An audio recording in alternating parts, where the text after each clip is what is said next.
नमस्कार साथियों, मैं कुलदीप सिंह चौधरी आपकी तरफ से लेके आया हूं राजस्थान इतिहास की क्लासेस जो कि आरएस बैच के लिए रहने वाली है। अब आरएस बैच के लिए जो क्लासेस रहने वाली है, तो RS first grade second grade Rajasthan के किसी भी एग्ज़ाम के लिए आप जिसकी भी तैयारी कर रहे हैं, यहाँ जो इस क्लासेस में हम पढ़ा रहे हैं मोर देन सफिशिएंट है। इसको आप एक तरीके से फुल कवर करते हुए पढ़े और हम ये उम्मीद करते हैं कि हम यहाँ जिन लोगों के द्वारा आपको पढ़ाया जा रहा है, चाहे वो किसी भी सब्जेक्ट में हो, चाहे वो मेरा राजस्थान का इतिहास हो, चाहे कला संस्कृति का हो, चाहे ज्योग्राफी का हो, चाहे पॉलिटी का हो, या जो भी सब्जेक्ट हो, उसमें सभी टीचर्स जो है वो आपको अच्छे मार्गदर्शन देने के लिए यहाँ पर उपस्थित हैं।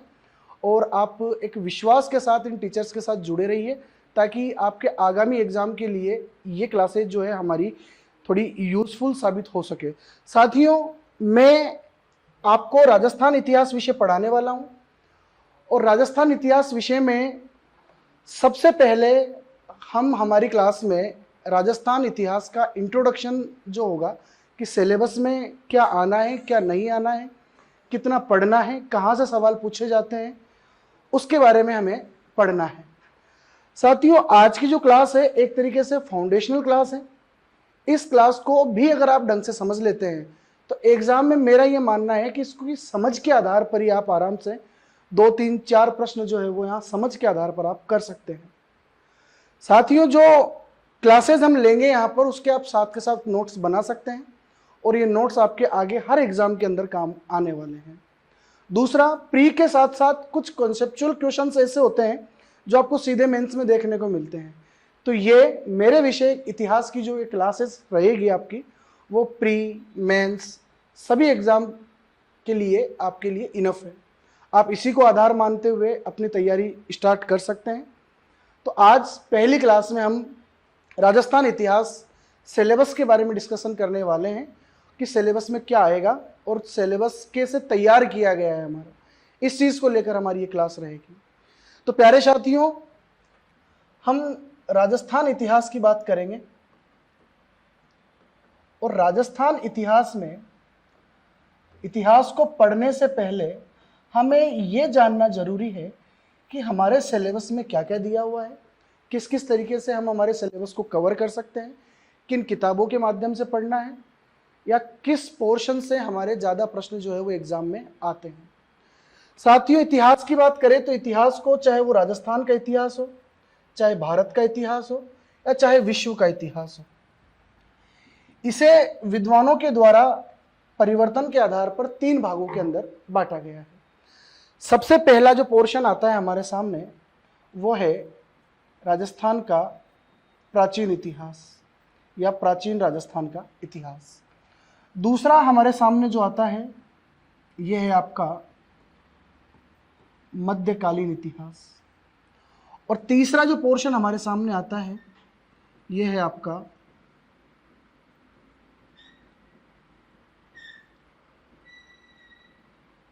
आधुनिक इतिहास।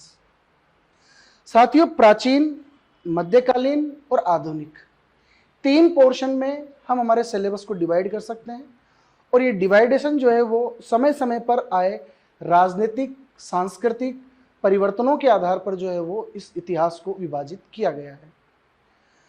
सबसे पहले हम हमारे सिलेबस में जो प्राचीन राजस्थान का पोर्शन दिया हुआ है इसके बारे में समझते हैं। साथियों, मानव की जब उत्पत्ति हुई तो मानव एक बहुत लंबे दौर से गुजरते हुए आधुनिक मानव की भूमिका में आया, यानी कि होमो सेपियंस की भूमिका में आया। प्रारंभ में मनुष्य नदी घाटियों के किनारों पर रहा करता था, गुफाओं में रहा करता था और पशु पक्षियों का, जानवरों का शिकार करके वो खाया करता था। लेकिन जैसे ही कृषि कार्यों की शुरुआत हुई, मनुष्य ने फसल उगाना सीखा, तो उस फसल की देखभाल करने के लिए उसने ग्रुप में रहना स्टार्ट किया। समूह जीवन मनुष्य के द्वारा जब स्टार्ट किया गया तो मनुष्य ने एक समाज का निर्माण किया और उसी समाज से बनती है हमारी सभ्यताएं। तो राजस्थान का इतिहास हो, चाहे वो भारत का इतिहास हो, चाहे ऑल ओवर वर्ल्ड का इतिहास हो, इतिहास की शुरुआत मानव जीवन की जो बर्बरता थी वहां से स्टार्ट होती है। जैसे विश्व की बात करें तो मेसोपोटामिया की सभ्यता, मिस्र की सभ्यता, चीन की सभ्यता, भारत की बात करें तो सिंधु घाटी की सभ्यता, या उससे पहले अगर बात करें तो पाषाणकालीन सभ्यताएं, और राजस्थान में अगर हम बात करें तो बागोर की सभ्यता, कालीबंगा की सभ्यता, आहड़, बेराट, गणेश्वर की सभ्यता। सभ्यताओं से हमारे राजस्थान के इतिहास की जो है वो शुरुआत होती है। तो हमारे सिलेबस में प्राचीन राजस्थान का सिलेबस हम जब स्टार्ट करेंगे तो सबसे पहले हमारे सामने आ जाती है साथ सभ्यताएं, और इन सभ्यताओं के अंदर जो मेन सभ्यताएं हैं उनमें जैसे कि आपके कालीबंगा है, आहड़ है, गणेश्वर सभ्यता है जो कि सीकर में है, और आपके बेराट की सभ्यता है। और इन सभ्यताओं के 4 सभ्यताओं के अलावा बाकी जो सभ्यताएं हम पढ़ेंगे वो अन्य के अंदर, हम अन्य सभ्यताओं के अंदर पढ़ लेंगे। तो साथियों, राजस्थान के इतिहास को हम 3 भागों में विभाजित करेंगे, और उन 3 भागों में सबसे पहला जो पोर्शन है इसका नाम है प्राचीन राजस्थान का इतिहास। और प्राचीन राजस्थान की शुरुआत होती है साथियों सभ्यताओं से, कि राजस्थान में किस प्रकार आज से 4000-5000 साल पहले मनुष्य यहाँ रहा करता था, किस प्रकार के उनके भवन थे, किन किन उपकरणों का, किन किन सामग्रियों का दैनिक जीवन में वो प्रयोग किया करते थे, समाज का मूल ढांचा कैसा था, महिलाओं की स्थिति कैसी थी, व्यापार वाणिज्य कैसा था। इन सारे पहलुओं पर बात करेंगे हम इन प्राचीन सभ्यताओं के अंदर। सभ्यताओं के बाद जो अगला टॉपिक हमारे सामने आता है, जैसे भारतीय इतिहास में हम देखें तो सिंधु घाटी सभ्यता के बाद वैदिक सभ्यता आती है, क्योंकि सिंधु घाटी सभ्यता के पतन के बाद भारत में आर्य लोग आए, और आर्यों के द्वारा जो संस्कृति यहाँ पर विकसित की गई वो वैदिक सभ्यता थी। और उस वैदिक सभ्यता में यह माना जाता है कि जो 4 वेद थे, ऋग्वेद, यजुर्वेद, सामवेद और अथर्ववेद, उन चारों वेदों में जो सबसे प्राचीन और सबसे महत्वपूर्ण जो वेद है ऋग्वेद, उस ऋग्वेद की रचना साथियों सरस्वती नदी के किनारे पे मानी जाती है। और वो जो सरस्वती नदी है, वो सरस्वती नदी वर्तमान में हमारी हनुमानगढ़ गंगानगर में बहने वाली घग्गर नदी से उसकी साम्यता देखी जाती है। और गंगानगर हनुमानगढ़ के अनूपगढ़, ये वाला जो एरिया है गंगानगर वाला, इसमें कुछ आर्य बस्तियों के प्रमाण भी मिले हैं, यानी कि राजस्थान में आर्यों का भी कुछ ना कुछ योगदान रहा होगा। तो राजस्थान में आर्य सभ्यता का विकास, यानी कि हम देख सकते हैं कि राजस्थान में जनपद का, और ये जो जनपद है ये आर्यों का ही विस्तार था, जन से जनपद बने। इसके बाद मौर्य काल में राजस्थान के कुछ ऐसे स्थान हैं जहाँ से हमें मौर्य काल की जानकारी मिलती है, जैसे बेराट है, यहाँ से सम्राट अशोक का भाब्रू शिलालेख मिला है।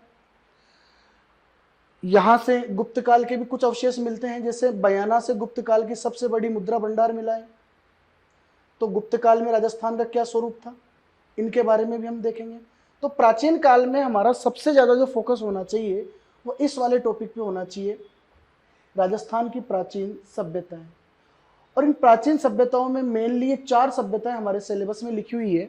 एक है आपकी कालीबंगा सभ्यता, एक है आहड़ सभ्यता, एक है गणेश्वर और एक है बेराट, और बाकी जो सभ्यताएं बचती है वो हम अन्य के अंदर पढ़ेंगे। इसके बाद मौर्य काल में राजस्थान कैसा था, वैदिक काल में राजस्थान कैसा था, जैन और बौद्ध धर्म के अवशेष राजस्थान में कहाँ कहाँ से पाए जाते हैं, और गुप्त काल में राजस्थान की क्या स्थिति थी, या गुप्त शासकों द्वारा राजस्थान में जो विस्तार किया गया वो साम्राज्य विस्तार राजस्थान में कौन कौन से स्थानों से था। ये कुल मिला के राजस्थान के प्राचीन इतिहास के अंदर हमें सभ्यताओं से शुरू करके हर्षवर्धन तक के जानकारी हमें यहाँ पर लेनी है। साथियों, समय यह आया कि गुप्त काल के बाद सम्राट हर्षवर्धन भारत के शासक बनते हैं, लेकिन हर्षवर्धन की मृत्यु के बाद भारत कई टुकड़ों में बंट जाता है, और छोटे छोटे टुकड़ों में जो भारत बंटता है वो आपस में लड़ते हैं, और लड़ने के कारण अपनी शक्ति को हानि पहुंचाते हैं। इनके पैसों का नुकसान हुआ, इनकी सेनाएं खत्म हो गई, आपस में वर्चस्व की लड़ाई में इनका अस्तित्व खतरे में आ गया। इसी चीज का फायदा उठाते हुए भारत पर विदेशियों का आक्रमण हुआ, और विदेशी आक्रमणकारियों ने भारत में एक नई राजनीतिक उथल पुथल मचाई, जिसे हम मुस्लिम शासन के नाम से जानते हैं। तो ये सारी घटनाएं हर्षवर्धन की मृत्यु के बाद से स्टार्ट होती है, और एक घटना के बाद दूसरी घटना को जन्म मिलता है। जैसे कि सम्राट हर्षवर्धन की मृत्यु के बाद राजनीतिक स्थिरता खत्म हुई, छोटे छोटे राज्य जो हर्षवर्धन के राज्य में शामिल थे, उन्होंने अपने आप को स्वतंत्र किया और आपस में वर्चस्व की लड़ाई वो लड़ने लगे। इन्हीं चीजों का फायदा उठा के विदेशियों ने भारत पर अपना अधिकार जमाना प्रारंभ किया। और भारत पर जिस समय मुस्लिम आक्रमण हो रहे थे, उस समय राजस्थान के राजपूत योद्धाओं ने उन मुस्लिम आक्रमणकारियों का सामना किया और अपनी जननी राजस्थान को राजपूताना जो पहले कहा जाता था, उस राजपूताना की रक्षा करने के लिए इन्होंने मुस्लिम शासकों से युद्ध करना स्वीकार किया। और उसी की पृष्ठभूमि में राजस्थान का पूरा मध्यकालीन इतिहास देखने को मिलता है। जैसे कि अगर हम बात करें तो सम्राट हर्षवर्धन की मृत्यु के बाद अगर पूर्व मध्यकाल में देखा जाए तो सबसे पहले भारत पर जो मुस्लिम आक्रमण हुए, उन मुस्लिम आक्रमणों के अंदर दो प्रकार के आक्रमण हमारे सामने आते हैं। मुस्लिम आक्रमण जो हमारे ऊपर हुए, इनमें सबसे पहले अरब आक्रमण हुए, मोहम्मद बिन कासिम के नेतृत्व में अरब आक्रमण हुआ। उसके बाद तुर्क आक्रमण जो है वो हमारे यहाँ होते हैं, जिनमें महमूद गजनवी का आक्रमण हुआ या मोहम्मद गोरी का आक्रमण हुआ। इन आक्रमणकारियों से बचाने के लिए हमारे जो योद्धा राजस्थान में थे या भारत की सरजमी पर थे, उनमें सबसे पहले जो नाम आता है वो नाम आता है साहब गुर्जर प्रतिहारों का। तो ये हमारे सिलेबस में जो गुर्जर प्रतिहारों का वंश स्टार्ट किया गया, ये सिलेबस यहाँ से लिया गया है। मध्यकाल में जब मुस्लिम आक्रमण हुए तो उन मुस्लिम आक्रमणों का सामना करने के लिए गुर्जर प्रतिहार आते हैं, उसके बाद चौहान आते हैं, इसके बाद चालुक्य आते हैं और उसके बाद परमार आते हैं। ठीक है साथियों, तो गुर्जर प्रतिहार भी हमारे सिलेबस में है, ये भी हमें पढ़ना है। चौहान शासक भी हमें पढ़ने हैं, चालुक्य शासक भी हमें पढ़ने हैं और परमार शासक भी हमें पढ़ने हैं। अब इन चारों में अगर देखा जाए तो इन चारों में से राजस्थान में सबसे कम अगर अस्तित्व किसी का दिखाई देता है तो वो थे चालुक्य, क्योंकि चालुक्यों का स्पेशली जो शासन रहा वो गुजरात वाले क्षेत्र में रहा और राजस्थान में गुर्जर प्रतिहार, चौहान और सिरोही वाले क्षेत्र में ये परमारों ने शासन किया। तो मध्यकाल की शुरुआत मुस्लिम आक्रांताओं से होती है और उन मुस्लिम आक्रांताओं का सामना करने वाले जो राजपूत शासक थे वो हमें राजस्थान के सिलेबस के अंदर पढ़ने हैं। इन मुस्लिम आक्रमणकारियों में एक आक्रमणकारी था जिसका नाम था मोहम्मद गोरी। उस मोहम्मद गोरी के द्वारा जब भारत पर अटैक किया गया तो पृथ्वीराज चौहान के साथ उसके दो युद्ध लड़े गए, एक तराइन का पहला युद्ध और एक तराइन का दूसरा युद्ध। तराइन के पहले युद्ध में पृथ्वीराज चौहान की विजय हुई, लेकिन तराइन का जो दूसरा युद्ध था उसमें पृथ्वीराज चौहान की पराजय हुई, यानी कि पृथ्वीराज चौहान मोहम्मद गोरी इस युद्ध के अंदर जीतता है और पृथ्वीराज चौहान इस युद्ध में हार जाता है। साथियों, तराइन का दूसरा युद्ध भारतीय इतिहास की दशा और दिशा बदलने वाला इतिहास है। दशा और दिशा बदलने वाला युद्ध है क्योंकि इस युद्ध के बाद ही मोहम्मद गोरी के ही एक गुलाम कुतुबुद्दीन ऐबक के द्वारा भारत में मुस्लिम साम्राज्य की स्थापना की गई। उसके द्वारा 1206 ईस्वी में जिस गुलाम वंश की स्थापना की गई, वहीं से भारत पर मुस्लिम शासन स्टार्ट माना जाता है। गुलाम वंश के बाद में खिलजी वंश आता है, तुगलक वंश आता है, सैयद वंश आता है, लोधी वंश आता है और लोधी वंश के अंदर अंतिम जो शासक था इब्राहिम लोधी, उस इब्राहिम लोधी को पराजित करके 1526 में पानीपत के युद्ध में उसे पराजित करने के बाद मोहम्मद बाबर के द्वारा लोधियों का समापन किया जाता है और एक नए वंश की शुरुआत की जाती है जिसे मुगल साम्राज्य के नाम से जानते हैं। और फिर बाबर के बाद कैसे हुमायूं के बाद अकबर के बाद जहांगीर के बाद शाहजहां। तो साथियों, मुस्लिम आक्रमण जब हो रहे थे तो उन मुस्लिम आक्रमणों का सामना इन चार वंशों के द्वारा किया गया, लेकिन जब मुस्लिम साम्राज्य की स्थापना हो चुकी थी, भारत में जब सल्तनत काल आया, मुगल काल आया, उस समय उन मुगलों से या उन सल्तनत काल के शासकों से जिन्होंने सामना किया, उनमें सबसे पहला नाम आता है आपके गुहिल साम्राज्य। या गुहिल वंश। और गुहिल वंश जो मेवाड़ का गुहिल वंश है, ये गुहिल वंश हमें हमारे सिलेबस के अंदर पढ़ना है। गुहिल वंश के बाद हम राठौड़ वंश की बात करेंगे, और राठौड़ों में भी मारवाड़ के राठौड़ हमें पढ़ने हैं, बीकानेर के राठौड़ हमें पढ़ने हैं, और किशनगढ़ के राठौड़ हमें पढ़ने हैं। ठीक है साथियों, इसके बाद हमें कछवाहा वंश की भी जानकारी लेनी है, जो आमेर जयपुर के कछवाहा वंश थे। ठीक है, इसके बाद करौली में यादव वंश रहा, जैसलमेर में भाटियों का साम्राज्य रहा, आपके बूंदी और कोटा जो हाड़ौती क्षेत्र है उसमें हाड़ा चौहानों का शासन रहा।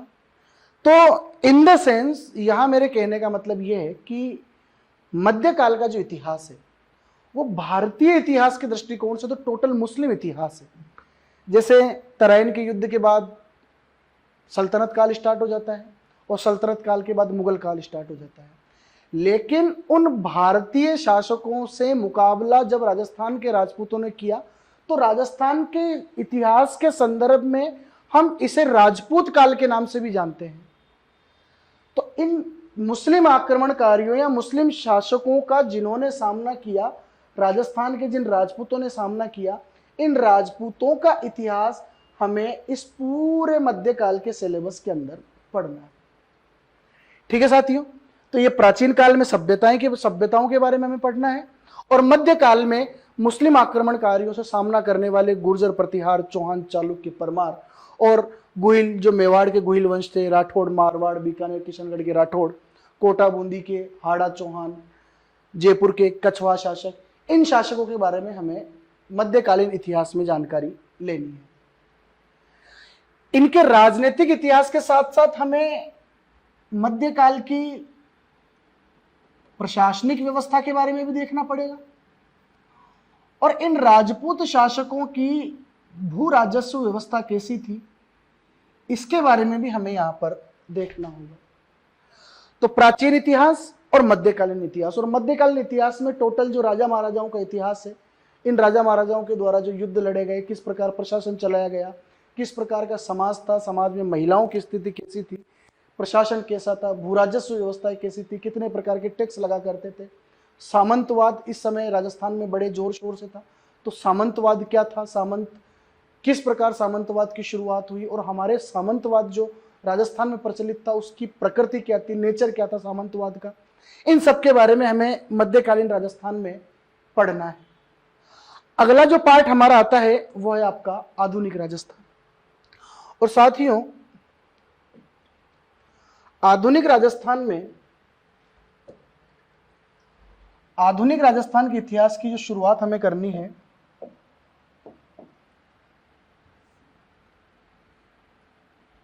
आधुनिक राजस्थान,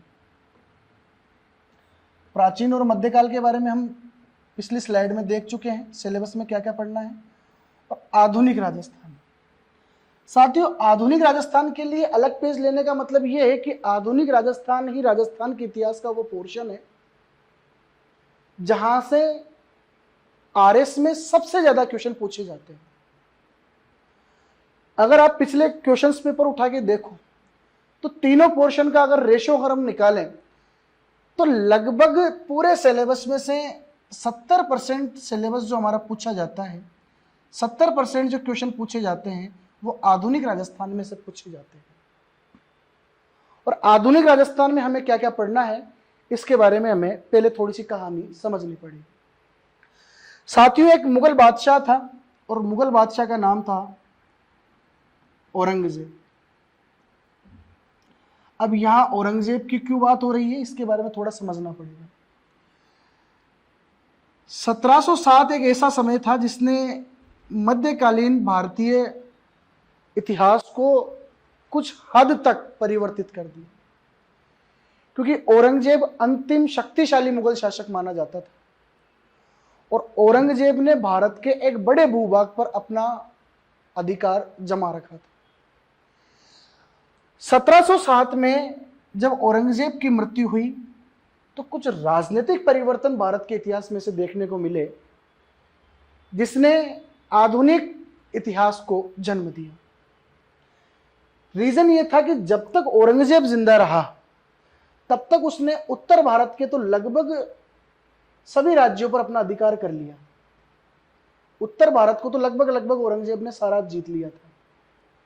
लेकिन अगर देखा जाए तो इस समय दक्षिण भारत की एक बड़ी शक्ति जिसे मराठा साम्राज्य के नाम से जाना जाता है वो उभर चुकी थी। तो दक्षिण में मराठे दमदार थे और उत्तर में औरंगजेब दमदार आदमी था, और दोनों ही एक दूसरे के घोर विरोधी थे।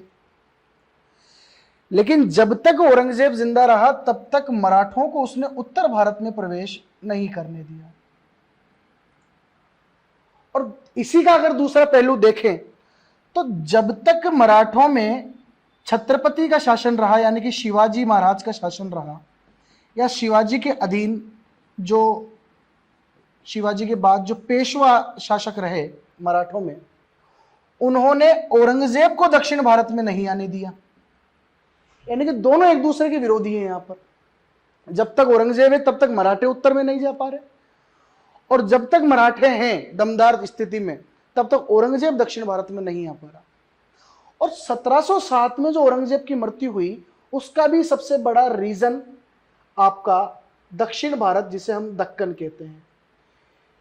और ये दक्कन ही वो था जो औरंगजेब के लिए नासूर साबित हुआ, जो उत्तर भारत का एक मुगल सम्राट जिसने लगभग पूरे उत्तर भारत में अपने झंडे गाड़ दिए थे, वो दक्कन की समस्या से इतना प्रभावित हुआ कि उसका अंत इस दक्कन की राजनीति ने ही किया।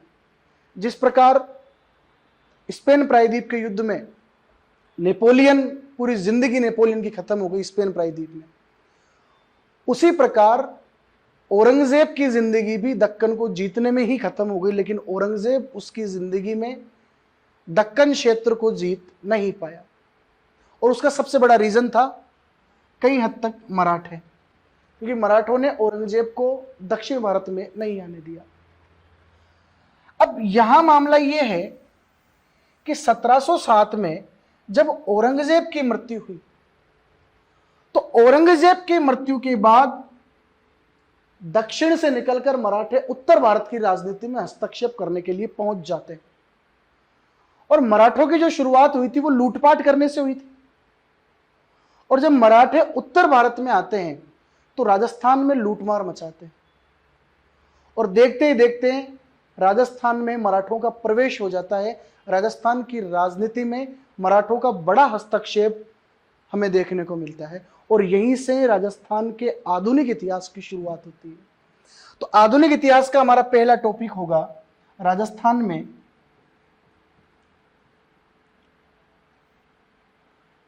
मराठों का आधिपत्य।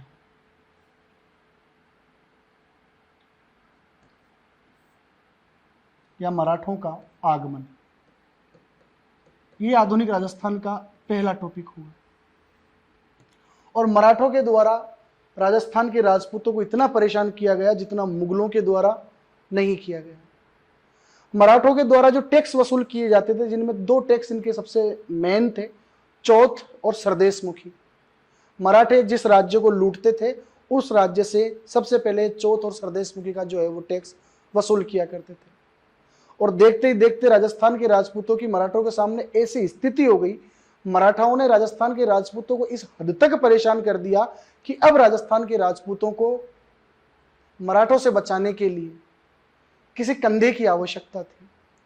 एक ऐसे कंधे की आवश्यकता थी जिस पर राजपूत अपना सिर रखकर रो सके, और वो कंधा देने वाले लोग थे अंग्रेज। अंग्रेज बड़े समझदार आदमी थे, और यही वो समय था जब मराठों ने बराबर तरीके से अंग्रेजों को परेशान किया और राजपूतों को परेशान किया।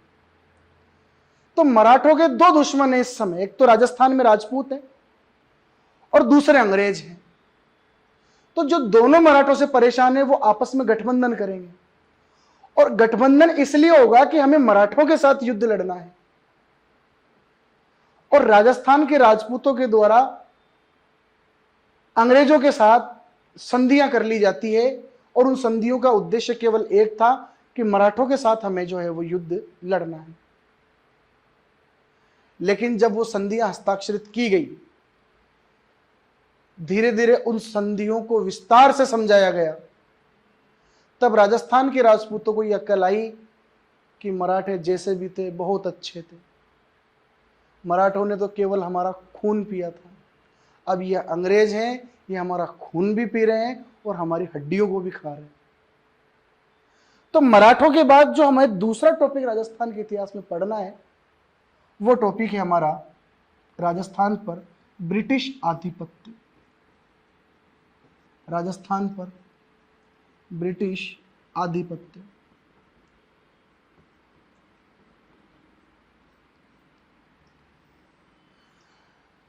मराठों ने राजस्थान वालों को लूटा और मराठों से बचने के लिए राजस्थान के राजपूतों ने अंग्रेजों के साथ संधियां कर ली, गठबंधन कर लिया।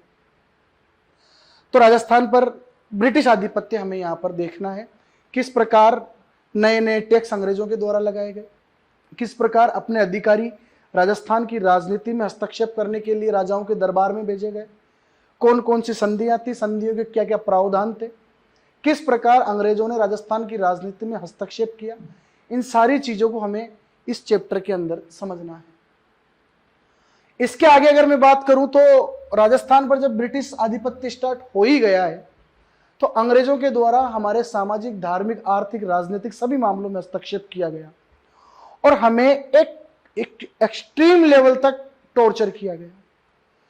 तो जब राजस्थान के राजपूत एक सीमा तक जब इनसे टॉर्चर हो गए, इनसे आहत हो गए, तब राजस्थान के राजपूतों को लगा कि एक ना एक बार राजस्थान को या पूरे भारत को इन अंग्रेजों की दास्ता खत्म करने के लिए, अंग्रेजों की गुलामी से मुक्त होने के लिए इनके खिलाफ आवाज उठानी पड़ी।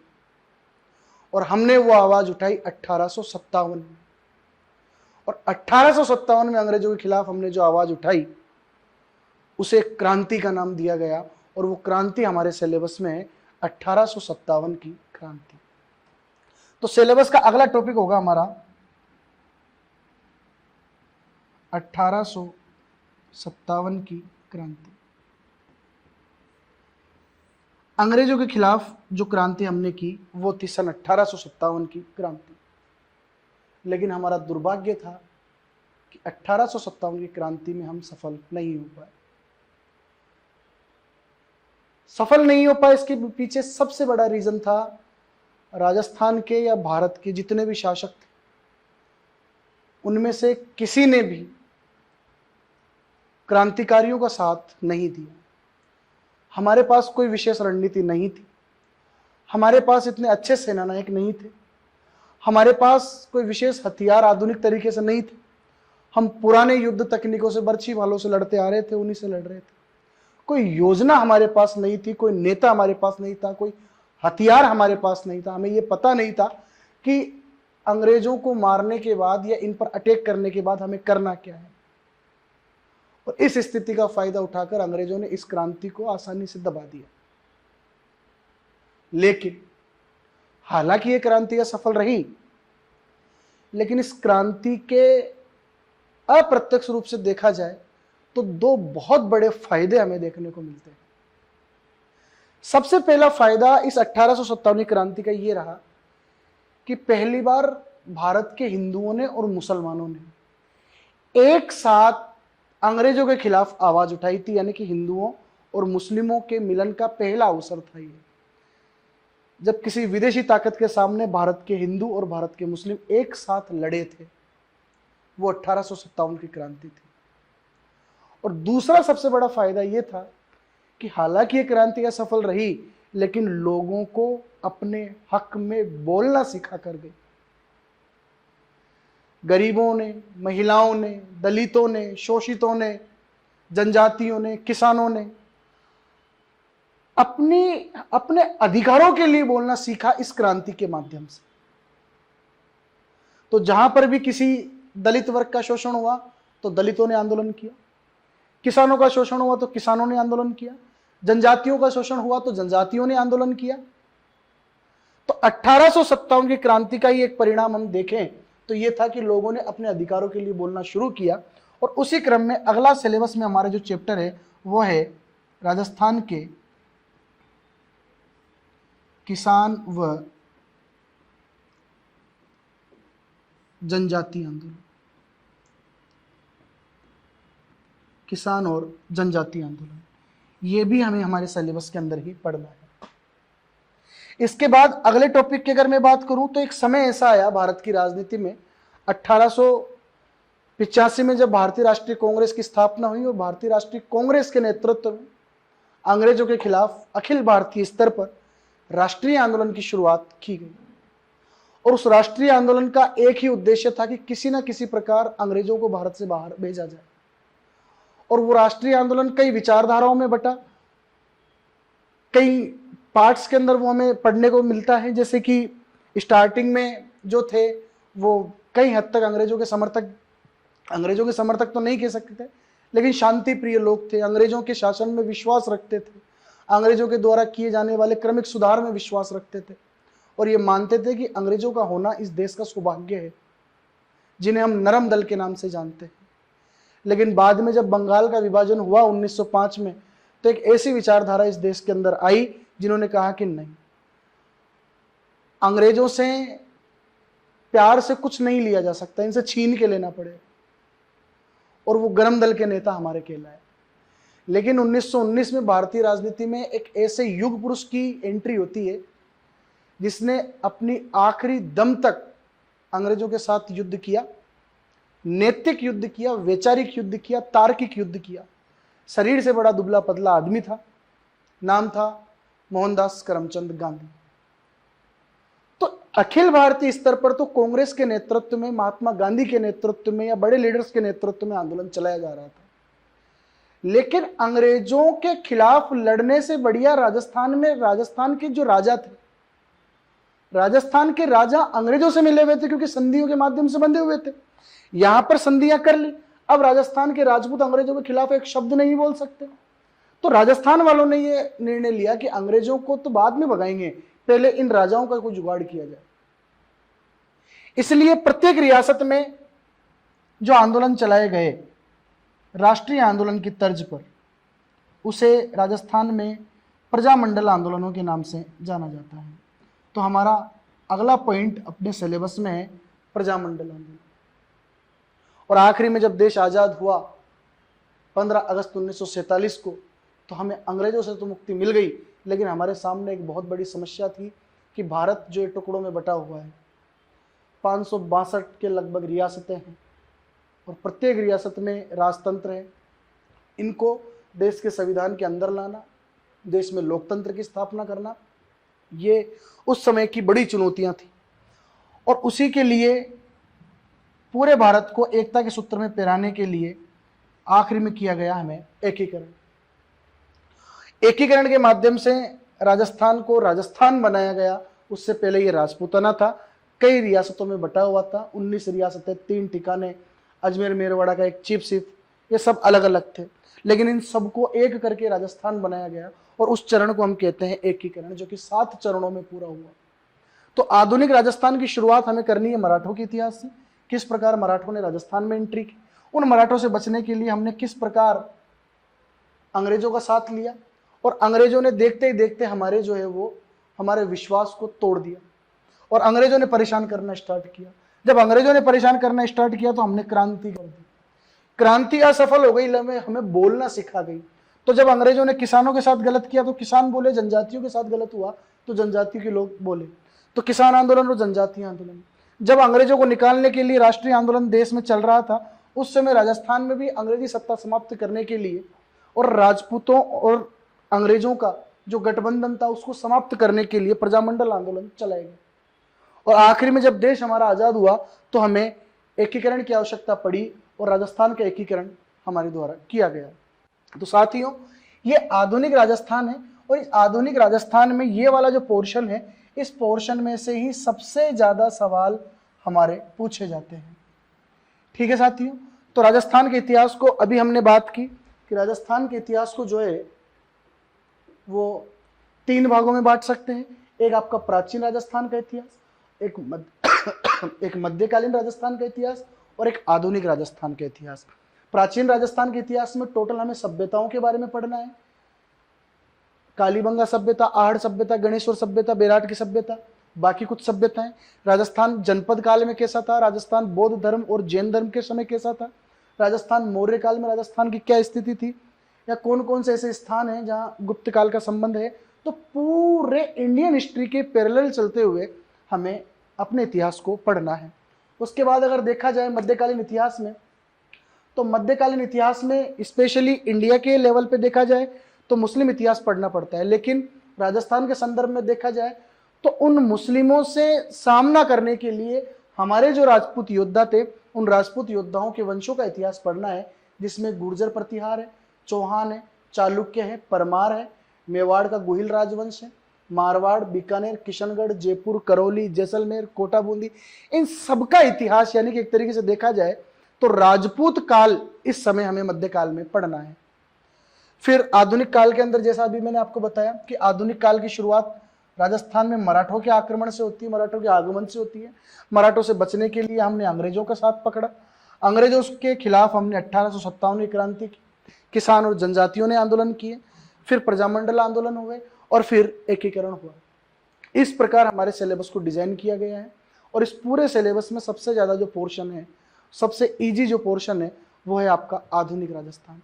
और पिछले सालों के अगर आप एग्जाम के पेपर उठा के देखते हैं तो उनमें आपको प्रथम दृष्टया ये देखने को मिलेगा कि सबसे ज्यादा जो क्वेश्चन पुटअप हो रहे हैं वो आधुनिक राजस्थान में से हो रहे हैं।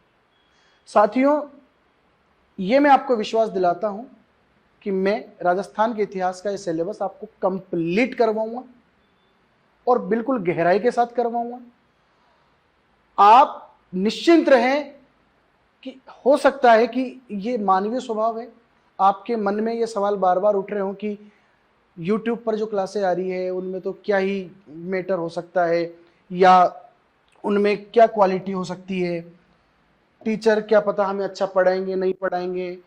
खैर, ये सवाल उठने जाहिर भी है क्योंकि एक बड़ी अपॉर्चुनिटी आरएस की वैकेंसी आपके सामने पड़ी है और आपके सामने सबसे बड़ा टास्क ये है कि विश्वास किया जाए या नहीं किया जाए। तो साथियों, आप विश्वास करें, लक्ष्य आरएस की जो टीम आपको पढ़ा रही है उनमें सभी विद्वानगण हैं, सभी अपने अपने क्षेत्र में अच्छा काम करके आए हैं, अच्छी मेहनत करने वाले लोग हैं और मैं मेरी तरफ से तो ये विश्वास दिलाता हूं कि आपको उस कंप्लीट सिलेबस करवाऊंगा। आप साथ के साथ नोट्स बनाते चलें, जैसा मैं बोल रहा हूं या जैसे मैं शॉर्ट नोट्स बोर्ड पर लिख रहा हूं वैसे ही आप नोट्स बनाते रहें।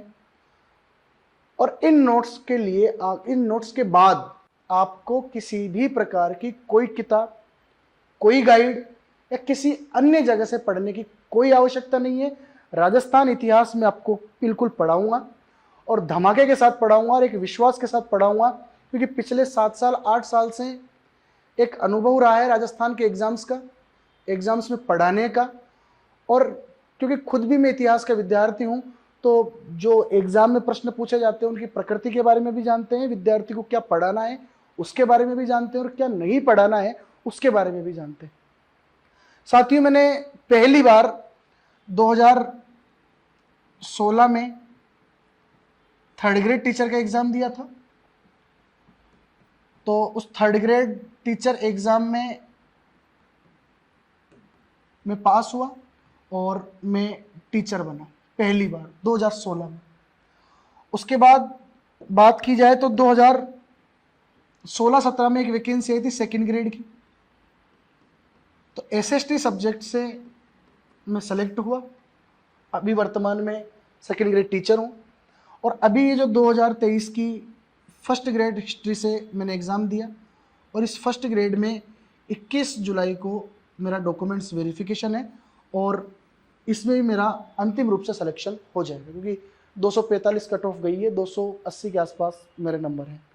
ठीक है साथियों, तो इतिहास विषय का एक बहुत लंबा सफ़र मैं भी तय करके आया हूँ और ये पता है कि विद्यार्थी को क्या पढ़ना चाहिए क्या नहीं पढ़ना चाहिए, क्योंकि पढ़ने के नाम पर तो दुकानों में किताबें भरी हुई है, मोटी मोटी किताबें आपको देखने को मिलेगी, लेकिन वास्तविकता में सब्जेक्ट की डिमांड क्या है, एग्जाम की डिमांड क्या है, उसको देखते हुए सारगर्भित तरीके से आपको कम से कम समय में, आपका कम से कम समय खर्च करते हुए ज़्यादा से ज़्यादा उपयोगिता आपके लिए कैसे साबित की जाए, तो उस पर काफ़ी अच्छा वर्क करने के बाद हम यहाँ पर आए। तो आप विश्वास रखें, जो मैं आपको पढ़ा रहा हूं उसके आप साथ के साथ नोट्स बनाते जाएं,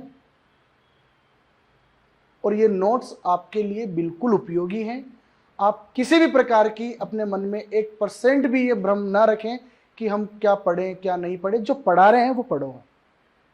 ये मैं विश्वास दिलाता हूं कि मेरे पढ़ाए हुए में से आपका प्रश्न बाहर नहीं जाएगा। आपको हर एग्जाम के प्रश्न जो है वो सब यहीं पर सॉल्व करवा दिए जाएंगे, उनको नोट्स के अंदर इंक्लूड कर दिया जाएगा। किस प्रकृति के प्रश्न बनते हैं, कितनी गहराई से प्रश्न बनते हैं, उन सबको ध्यान में रखते हुए ही आपको नोट्स तैयार करवाए जाएंगे। तो मेरे सब्जेक्ट राजस्थान इतिहास की तो मैं जिम्मेदारी लेता हूं कि आरएस प्री हो, चाहे आरएस का मेंस हो, चाहे राजस्थान का कोई सा भी एग्जाम हो, इन नोट्स के बाहर आपको कुछ नहीं पढ़ना। इन्हीं को रामायण, इन्हीं को महाभारत, इन्हीं को भगवत गीता मानते हुए आपको पढ़ना। ठीक है साथियों, मिलते हैं अगली क्लास में राजस्थान के इतिहास की गहराइयों में उतरते हुए। तब तक के लिए अलविदा। ये राजस्थान के इतिहास के सिलेबस को आप ढंग से समझे, उसके बाद अब राजस्थान का इतिहास हम नेक्स्ट क्लास से स्टार्ट करेंगे। जय हिंद, जय भारत, राम राम से।